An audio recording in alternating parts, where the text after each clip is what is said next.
माझा देश म्हणण्याने निव्वळ आपलं कर्तव्य संपतं का? राष्ट्रीयत्व ही समजून घेण्याची गोष्ट आहे. राष्ट्रीयत्व असंच येत नाही मंडळी. तर ते तुमच्या शरीरातल्या कणाकणामध्ये भिनलं गेलं पाहिजे.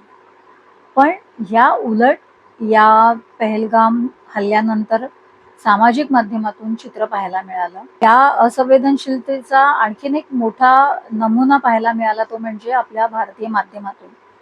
पहलगाम हल्ल्यानंतर पराकोटीची क्रूरता जशी त्या अतिरेक्यांनी केली, त्याच प्रकारची क्रूरता आणि असंवेदनशीलता या माध्यमांमधून पाहायला मिळाली. म्हणजे काय? तर जेव्हा हल्ला झाला, अचानक हा सगळा धक्का होता. 26 पुरुष मारले गेलेले होते, 26 स्त्रिया या विधवा झालेल्या होत्या. आणि हे झाल्यानंतर आपले पत्रकार मित्र जे आहेत ते त्या लोकांना भेटतात, कुटुंबियांना. त्या व्यक्तींची चिता सुद्धा शांत झालेली नाही आणि त्यांना प्रश्न करतात, तुम्हाला काय वाटतं, तुमच्या भावना काय आहेत, प्रसंग कसा घडला, काय घडलं, कुठे घडलं, कधी घडलं. इतकी असंवेदनशीलता. म्हणजे तुमच्या घरातली कोणी व्यक्ती गेली आणि तुम्हाला जर कोणी प्रश्न विचारला की आता तुला काय वाटतंय, तुझ्या भावना काय, तुला काय वाटेल, माझा बाप गेल्यानंतर मला काय वाटणार, माझा नवरा गेल्यानंतर मला काय वाटणार, माझा मुलगा गेल्यानंतर मला काय वाटणार, हा प्रश्न असू शकतो. म्हणजे टीआरपीच्या नादामध्ये आपण किती बोथट होत चाललेलो आहोत.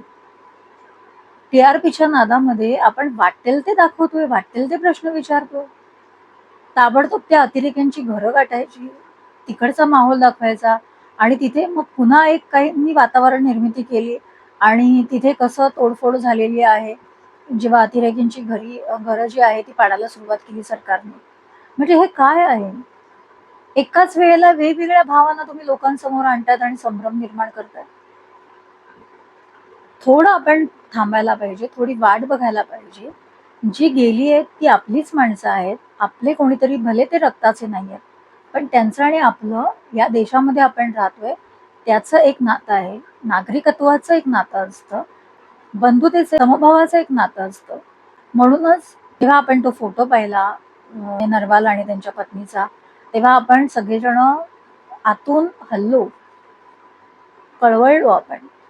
हे एका बाजूला असताना आपण एवढी म्हणजे एवढं निब्बर कसं काय होतात पत्रकार?